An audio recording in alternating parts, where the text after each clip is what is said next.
Assalamualaikum warahmatullahi wabarakatuh. Ini materi peluang terakhir dari kelas 8. Jadi kita lanjutkan materi ini secara online. Semoga kita bisa menyelesaikan materi ini tanpa hambatan, karena kabarnya libur ditambah dan cukup lama. Jadi saya harapkan walaupun nanti seandainya pas masuk masih ada kesempatan belajar, minimal kalian sudah nyicil materi sedikit demi sedikit. Jadi tinggal mengulang lagi di kelas. Yang tidak ada HP, seperti biasa, silakan yang punya kuota dan punya HP ditonton videonya, dicatat yang penting, lalu dipinjamkan catatannya ke teman-teman yang mau belajar. Nanti di akhir video ini ada soal yang bisa kalian coba kalau mau. Oke, kita lanjut saja peluang. Oke, sebelum kita masuk lebih dalam, apa itu peluang? Sebenarnya peluang ini sudah pernah kalian dengar di kehidupan sehari-hari. Contoh, misalkan ada kalimat seperti ini: peluang Didi akan lulus akan sangat besar. Lulus apa? Ujian, lulus tes, dan yang lainnya. Atau kalau misalnya kalian pernah dengar kalimat seperti, wah sepertinya hari ini peluang kita menang sangat pasti. Kalau dalam sebuah pertandingan, menang atau tidak, menang atau kalah, kemudian gol atau tidak, ya, maka biasanya peluang itu muncul kata-katanya. Atau yang ketiga, dia tidak punya peluang untuk mendekati si Amir yang lagi PDKT. Nah, tiga-tiga ini pasti pernah didengar oleh kalian di kehidupan sehari-hari. Sebenarnya kalau kita cari-cari kalimat yang lain, maka peluang ini kurang lebih artinya adalah kemungkinan suatu kejadian.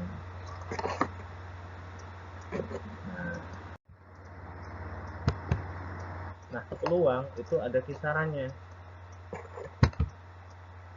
Nilai 0 sampai dengan 1. Jadi kalau misalnya peluangnya nilainya 0, maka peluangnya kejadian itu tidak akan pernah terjadi. Kalau 1, pasti terjadi. Contohnya, kalau 0, kucing beranak pohon jati. Mungkin nggak? Maka tidak mungkin. Berarti peluangnya adalah 0. Peluang yang pasti, manusia pasti mati. Berarti peluangnya adalah 1. Nah, antara 0 sampai 1 kan ada. Gimana ngitungnya? Ngitungnya seperti ini. NA per NS. Apa NA? Apa NS? Kalau pernah belajar himpunan, maka S adalah semesta. Atau S itu adalah total kejadian yang terjadi. Sedangkan A adalah kejadian yang kita harapkan. Jadi kalau misalnya kita ngitung kejadian A, maka kita harus tahu dulu yang kita harapkan apa dan yang terjadi semuanya apa. Baru kita bagi. Contohnya begini. Dalam sebuah kotak itu ada satu kotak, ada 6 bola, satu orange, satu merah, 2 biru, 2 hijau. Nah, si Uswah pengen ngambil satu bola dari kotak tersebut. Nah, peluang Uswah berhasil mengambil bola warna biru. Yang ditanya adalah warna biru. Nah, sekarang kita lihat satu persatu. Kejadian yang diharapkan oleh si Uswah adalah bola warna biru. Sekarang kita lihat bola biru ada berapa? Ada 2. Berarti NA-nya adalah 2. Total seluruh bola ada 6. Berarti NS-nya ada 6. Maka peluangnya, karena tadi di awal sudah dibilang NA per NS, maka peluangnya 2 per 6. Gampang bukan? Bukan. Kita lanjut dulu. Materi peluang ini cukup banyak soalnya, jadi materinya sedikit, maka kita banyakkan contoh soal saja. Nah, ini untuk dadu. Kenapa ada dadu? Karena sejatinya ilmu peluang ini berasal dari meja perjudian. Kita belajar judi? Bukan. Tapi biasanya soal-soalnya berkaitan dengan kartu, dadu, kemudian koin, dan lain-lainnya. Nah, untuk dadu dan koin akan kita bahas. Yang pertama, kalau satu dadu. Contohnya begini. Sebuah dadu dilempar satu kali. Hitung peluang angka yang muncul adalah genap. Nah, perhatikan, dalam menghitung peluang yang paling penting adalah kita menghitung berapa semestanya, NS-nya, berapa NA-nya, yaitu kejadian yang diharapkan. Nah, sekarang yang diharapkan dari soal adalah angka genap. Sedangkan NS-nya kita lihat dulu. Dalam dadu itu ada 6 angka. Berarti NS-nya adalah 6. Dan angka genap adalah angka yang kita harapkan muncul. Berarti NA-nya adalah 2, 4, dan 6. Ada 3 angka. Berarti NA-nya 3. Kalau begitu, berarti peluangnya adalah 3/6. Gitu. Masih belum paham? Kita lanjut lagi. Kalau 2 dadu, menariknya adalah kalau satu dadu dia ada 6 angkanya, maka kalau untuk 2 dadu, maka kita pasangkan 2 dadu tersebut menjadi satu tabel. Nah, begitu. Misalkan yang ke bawah dadu pertama, yang ke samping dadu kedua. Maka 1 itu bisa berpasangan 11, 12, 13, 14, 16 sampai dengan 6,6. Maksudnya dadu 1, dadu 2. Nah, semuanya itu karena 2 dadu, 6 pangkat 2 atau 6 kali 6, maka jadinya 36 seperti di tabel. Itu semuanya kemungkinan pasangannya. Ya. Terus yang ditanya adalah berjumlah prima. Bilangan prima kalau kita ulang itu mulai dari 2, 3, 5, 7, 11 dan seterusnya. Kenapa di slide cuma 11? Karena kita lihat dadu kan cuma sampai 6 ya. 6 tambah 6 kan paling besar 12. Berarti angka prima yang paling besar yang mungkin muncul adalah 11. Kita batasi dia sampai 11. Oke, kita lihat yang mana aja yang pasangannya kalau kita tambah hasilnya 2, kalau kita tambah hasilnya 3, kalau kita tambah hasilnya 5 sampai 11. Maka kita dapatlah, nah itu lingkaran merah. Kalau kita hitung semuanya, maka NS-nya ada 36, NA-nya ada 15. Coba hitung lagi, mungkin Pak salah. Dihitung lagi NA-nya ada berapa lingkaran merahnya. Maka kita punya NA per NS-nya 15/30. Masih belum ngerti?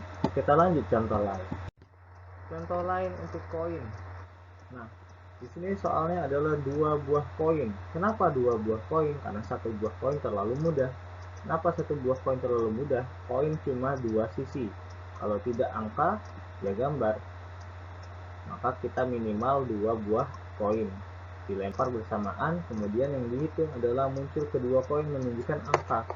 Nah, yang kita perlu ingat dalam koin itu ada 2 sisi, sisi angka dan sisi gambar.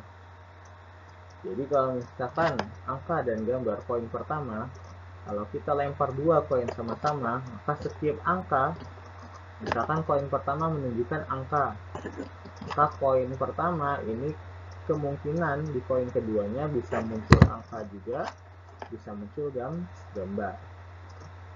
Nah, sebaliknya kalau di koin pertama muncul gambar, maka di koin kedua mungkin muncul angka lagi atau muncul gambar lagi. Jadi totalnya ada 4 kemungkinan.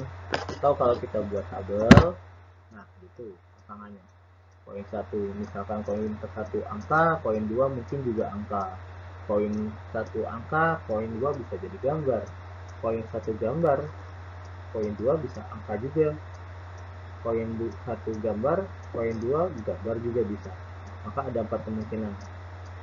Nah, 4 kemungkinan ini menjadi NS-nya semestanya. Siapa yang diharapkan di sini? Yang diharapkan adalah muncul kedua koin menunjukkan angka. Berarti yang kita punya adalah angka dan angka.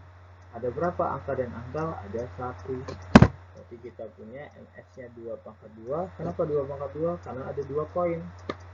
2-nya dari mana? Karena ada 2 sisi. 2/1-nya dari mana? Karena ada 2 koin.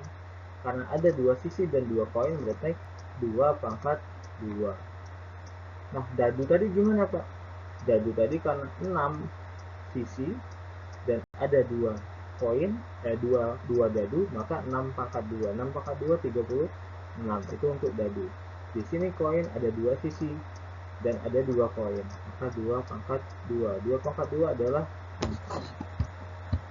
NA-nya adalah 1. Maka peluangnya 1/4.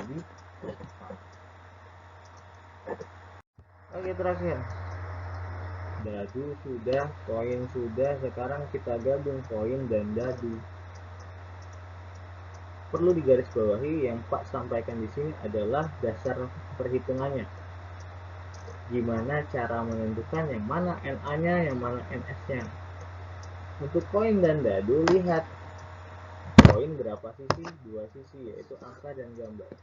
Dadu ada 6 sisi, 1, 2, 3, 4, 5, 6. Kalau kita gabung keduanya, angka bisa dengan 1 sampai 6, gambar juga bisa dengan 1 sampai 6. Totalnya ada berapa? Totalnya ada 12. 2 kali 6. 2 sisi dikali 6 sisi, ada 12. Lalu lihat yang diharapkan di situ apa? Peluang muncul koin gambar dan angka prima pada dadu. Angka prima 2, 3, dan 5. Karena cuma 6 angka. Maka kita punya di sini ada 3. NA-nya 3. Maka peluangnya adalah 3/2. Silakan dipahami kembali, diulang-ulang videonya. Kalau sudah paham, nah di sini ada soal latihan sedikit. Kalian boleh dicoba. Ini tidak diwajibkan dan tidak dituntut. Tapi kalau ingin mencoba sesuai dengan instruksi dengan slide-slide yang sebelumnya, dicoba saja. Kuncinya adalah tentukan dulu siapa NS-nya, siapa NA-nya. Maka kalian bisa menentukan berapa peluang masing-masing soal. Itu saja dari Pak. Kalau ada yang ingin ditanyakan, kita bahas di grup. Assalamualaikum warahmatullahi wabarakatuh.